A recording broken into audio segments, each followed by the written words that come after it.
సహించాలి. ఇదిగో 10 మంది పిల్లలు, 3 అదిగో 7 కుమారులు, 3 కుమార్తెలు, 10 మంది సంతానము. ఆ భోజనం చేస్తా ఉన్నారు. అరణ్యం సుడిగాలు వచ్చిందట. ఆ సుడిగాలు వచ్చి వాళ్ళ మీద పడిందట.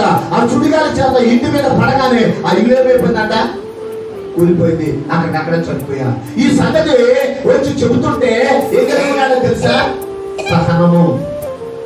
కొన్ని పరిస్థితులు వస్తాయి, బిడ్డల మీదకి వస్తుంది, ఏదో ఒక రకమైన నష్టం వస్తుంది, ఏదో ఒక రకమైన ఇబ్బంది వస్తుంది, ఏదో ఒక రకమైన శోధన వస్తుంది. బిడ్డల మీద సాతాను దాడి చేస్తాడు. మొన్న మరి సంఘ క్షమాభివృద్ధి కొరకై ఆ ప్రాంతంలో దైవజనులుగా అదిగో చెప్పిన మాట ఏంటి?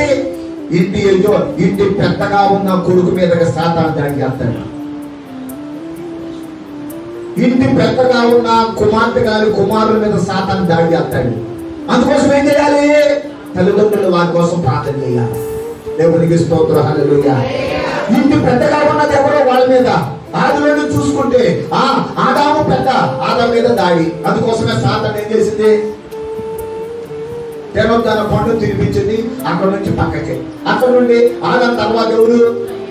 కయ్యూను, ఏబేలు. పెద్దోడు ఎవడు ఇప్పుడు? కయ్యూను.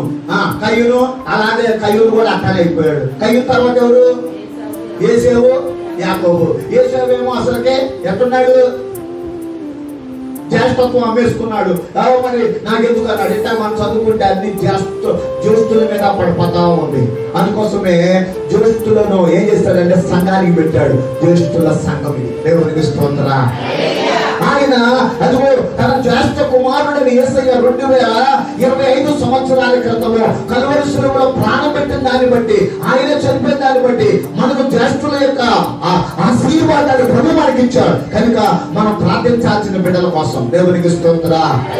ఇక్కడ సంతానము నష్టం వచ్చింది. ఒకసారి సంతానం మీద నష్టం అవుతుంది. సంతానము ఏదో ఉద్యోగం రాలేదని, వ్యాపారం లేదని, పిల్లల గురించి ఊరక తల్లిదండ్రులు కూడా పిల్లల మీద ఊరక నమ్మకాన్ని పోయకూడదు. దేవుడు వాళ్ళకి ఎంత తగిన సమయంలో జాబ్. వాళ్ళ కోసం నువ్వు నేను చేయాల్సిన పని ఏంటి? అంతేగాని వాళ్ళు చూడరు ఎట్టున్నారు, వీళ్ళు చూడరు ఎట్టున్నాడు, వీడు అంటాడు.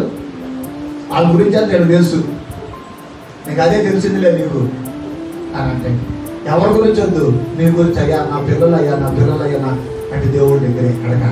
అంటే 3వది సహించిన వాడు.